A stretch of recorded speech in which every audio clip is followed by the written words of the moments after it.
ابن مسعود رضی اللہ عنہ بیان کرتے ہیں، میں نے نبی صلی اللہ علیہ وآلہ وسلم سے دریافت کیا کہ اللہ کو کون سا عمل سب سے زیادہ محبوب ہے؟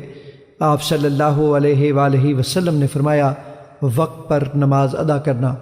میں نے عرض کیا، پھر کون سا؟ آپ صلی اللہ علیہ وآلہ وسلم نے فرمایا، والدین سے اچھا سلوک کرنا۔ میں نے عرض کیا، پھر کون سا؟ آپ صلی اللہ علیہ وآلہ وسلم نے فرمایا، اللہ کی راہ میں جہاد کرنا۔ ابن مسعود بیان کرتے ہیں، آپ نے مجھے یہ باتیں بتائیں، اگر میں مزید دریافت کرتا تو آپ مجھے اور زیادہ بتاتے۔ مشکات المصابیح حدیث نمبر 568۔ حضرت ابو ہریرہ رضی اللہ عنہ بیان کرتے ہیں، رسول اللہ صلی اللہ علیہ وآلہ وسلم نے فرمایا، جب مسلمان یا مومن بندہ وضو کرتا ہے اور وہ اپنا چہرہ دھوتا ہے تو آنکھوں کے دیکھنے سے ہونے والی تمام خطائیں پانی کے ساتھ یا پانی کے آخری قطرے کے ساتھ اس کے چہرے سے نکل جاتی ہیں۔ پس جب وہ اپنے ہاتھ دھوتا ہے تو اس کے ہاتھوں سے جو خطائیں سرزد ہوتی ہیں وہ پانی کے ساتھ یا پانی کے آخری قطرے کے ساتھ اس کے ہاتھوں سے نکل جاتی ہیں۔ پس جب وہ اپنے پاؤں دھوتا ہے تو اس کے پاؤں سے جو خطائیں سرزد ہوتی ہیں پانی کے ساتھ یا پانی کے آخری قطرے کے ساتھ اس کے پاؤں سے نکل جاتی ہیں، حتیٰ کہ وہ گناہوں سے صاف ہو جاتا ہے۔ مشکات المصابیح حدیث نمبر 285۔ حضرت ابو ہریرہ رضی اللہ عنہ سے روایت ہے کہ رسول اللہ صلی اللہ علیہ وآلہ وسلم نے فرمایا، مجھ سے دین کے بارے میں پوچھ لو۔ صحابہ کرام رضی اللہ عنہم آپ صلی اللہ علیہ وسلم سے اتنے مرعوب ہوئے کہ سوال نہ کر سکے۔ تب ایک آدمی آیا اور آپ صلی اللہ علیہ وسلم کے دونوں گھٹنوں کے قریب بیٹھ گیا، پھر کہنے لگا، اے اللہ کے رسول، اسلام کیا ہے؟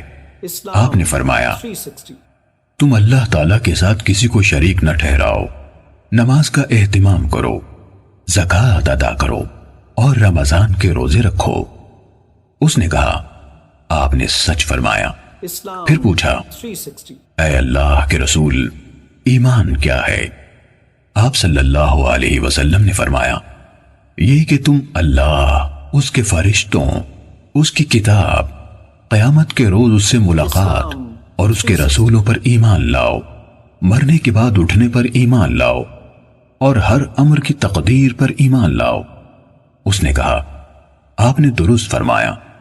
پھر کہنے لگا، اے اللہ کے رسول، احسان کیا ہے؟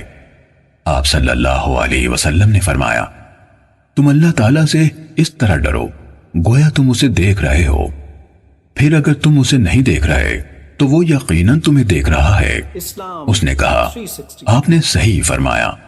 پھر پوچھا، اے اللہ کے رسول، قیامت کب قائم ہوگی؟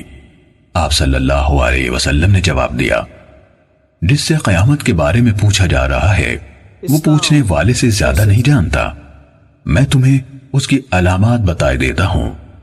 جب دیکھو کہ عورت اپنے آقا کو جنم دیتی ہے تو یہ اس کی نشانیوں میں سے ہے، اور جب دیکھو کہ ننگے پاؤں اور ننگے بدن والے، گونگے اور بہرے زمین کے بادشاہ ہیں تو یہ اس کی علامات میں سے ہے، اور جب دیکھو کہ بھیڑ بکریوں کے چرواہے اونچی سے اونچی عمارات بنانے میں باہم مقابلہ کر رہے ہیں تو یہ بھی اس کی نشانیوں میں سے ہے۔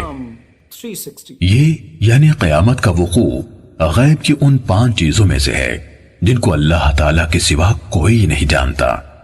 پھر آپ صلی اللہ علیہ وسلم نے یہ آیت پڑھی، بے شک اللہ تعالیٰ ہی کے پاس قیامت کا علم ہے، وہی بارش برساتا ہے اور وہی جانتا ہے کہ ارحام یعنی ماؤں کے پیٹوں میں کیا ہے، اور کوئی شخص نہیں جانتا کہ وہ آنے والے کل میں کیا کرے گا، اور کوئی شخص نہیں جانتا کہ وہ کہاں کس زمین میں فوت ہوگا۔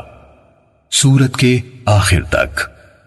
حضرت ابو ہریرہ رضی اللہ عنہ نے کہا، پھر وہ آدمی کھڑا ہو گیا اور چلا گیا تو رسول اللہ صلی اللہ علیہ وسلم نے فرمایا، اسے میرے پاس واپس لاؤ۔